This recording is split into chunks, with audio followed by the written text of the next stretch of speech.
지난 시간에 메인 내용이었던 스넬의 법칙에서 연결되는 개념이에요. 전반사라는 제목을 갖고 있다. 자, 제목에서 보는 것처럼 전부 발사, 대부분의 파동의 에너지, 파동의 빛의 세기 이런 것들이 그대로 반사의 경로를 따라서 진행한다고 보시면 돼요. 근데 왜 스넬의 법칙에서 얘가 나왔냐? 굴절되는 상황에서 반사되는 상황이 발생하기 때문에 원리적으로는 굴절의 법칙에 따라가서 이걸 먼저 이해한 뒤에 우리가 전반사를 하게 되는 거예요. 자, 상황을 가정을 해봅시다. 자, 밑에가 물, 위에가 공기라고 할게요. 자, 이때 물에서 공기로 빛이 파동이 진행하게 되면 당연히 입사각보다는 굴절각이 더 커질, 입사각보다 굴절각이 커지는 건 빨라지기 때문이죠. 자, 그래서 이런 상황을 우리가 지난 시간에 예상을 해볼 수 있게 공부를 했었는데, 여기서 입사각을 증가시킨다고 해보면 입사각이 증가된 만큼 어떤 특정 비율로 굴절이 되는 거기 때문에 굴절각 역시 증가할 거예요. 이런 식으로. 같은 비율로 증가량이 똑같진 않겠지만, 10도 증가했다고 똑같이 10도 늘어나지 않겠지만 어느 정도 경향성은 똑같다는 얘기죠.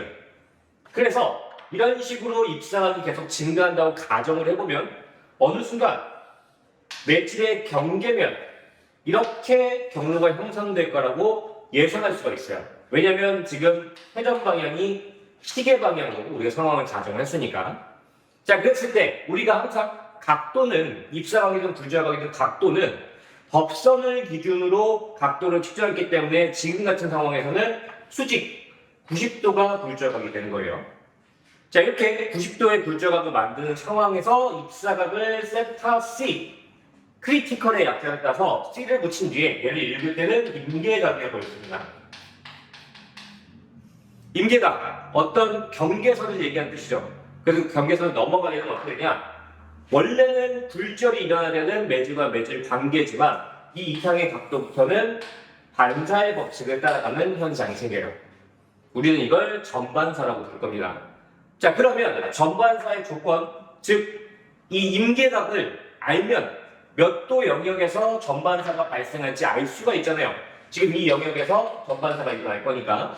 그래서 위에 있는 스넬의 법칙 중에 사인 90도가 굴절각, 그 다음에 입사각이 현재 임계각, 세타 C, 라면 N1, N2, 지금 같은 경우에 물의 절대 굴절율에서 공기의 절대 굴절율의 B가 되겠죠. 자, 여기서 사인 90은 값을 1을 나타내기 때문에 얘를 무시해주면 사인 세타 C가 N1분의 N2라는 걸 알 수가 있어요. 이게 우리가 이 파트에서 외워야 되는 전반사에 관련된 공식이 되는 거죠. 자, 당연히 얘를 암기를 할 건데 이 공식에 대한 이해를 조금 더 가보자면, 지금 현재 세타 C라고 하는 각도가 작을수록 지금 현재 주황색 영역이 이만큼이다. 여기서 얼마까지? 법선까지. 이 안쪽 영역은 진행했을 때 굴절이 되는 영역이에요. 그러니까 내가 만약에 전반사를 시키고 싶다라고 한다면 주황색을 줄이고 빨간색을 늘려야 되는데, 그러려면 여기 있는 세타 C를 감소시켜야 전반사가 쉬워지는 거죠. 자, 그럼 각도를 감소시킬 때 사인 값은 어떻게 되냐? 사인 값 역시 감소할 수가 있어요. 사인은 각도와 이 사인 값 자체가 0에서 90도 범위에서는 같은 경향성을 갖기 때문에 각도가 증가하면 각도 증가할 거고, 각도가 감소하면 각도 감소할 거고 따라갈 겁니다. 그래서 이게 목적인데 전반사를 시키고 싶다면, 그러면 오른쪽에 사인 세타 C를 정의하는 값이 원분의 2잖아요. 그렇죠? 그래서 원값, 얘가 증가하고 얘가 감소할수록 옆에 있는 사인 세타 C를 감소시킬 수가 있어요. 자, 그런데 애초에 지금 관계가 물에서 공기, 즉 N1이 N2보다 큰 상황에서 우리가 전반사를 시킬 수가 있었기 때문에 밀한 매질이라고 표현하죠. 밀한 매질 또는 소한 매질, 다른 표현으로 하면은 느린 매질 아니면 빠른 매질. 자, 이런 매질의 관계에서 굴절률, 절대 굴절률이 큰 매질이 더 커지거나 아니면 작은 매질이 더 작아지거나 하면 전반사의 목적을 부각시킬 수가 있다라고 볼 수가 있어요. 자, 그래서 이 두 개를 동시에 일으킨다면 얘를 좌변을 감소시킬 수 있는 방법은 1과 2, 굴절률이 이미 차이가 있는데 그게 점점 벌어질수록 큰 건 더 커지고 작은 건 더 작아질수록 세차스가 작아진다고 볼 수가 있는 거죠. 그래서 여러분들이 관련 문제를 풀 때는 여기에 있는 값들이 차이가 많이 나는 것들을 붙일수록 임계각이 작아진다는 사실을 알고 있어야 돼요. 자, 그러면 이런 전반사의 조건을 이제 서술형 같은 데서 짚고 넘어갔는데 증명 과정을 다 끝까지 진행했으니까 정리를 하면 1번 전반사라고 하는 건 밀도라고 하면 안 되는데 여기서는 절대 굴절률이라고 할까요? 절대 굴절률이 큰 매질에서 작은 매질로 느린 매질에서 빠른 매질로 진행할 때 가능하고요. 자, 또는 이게 매질의 상태가 준비되어 있다 하더라도 주황색 영역은 굴절이었잖아요.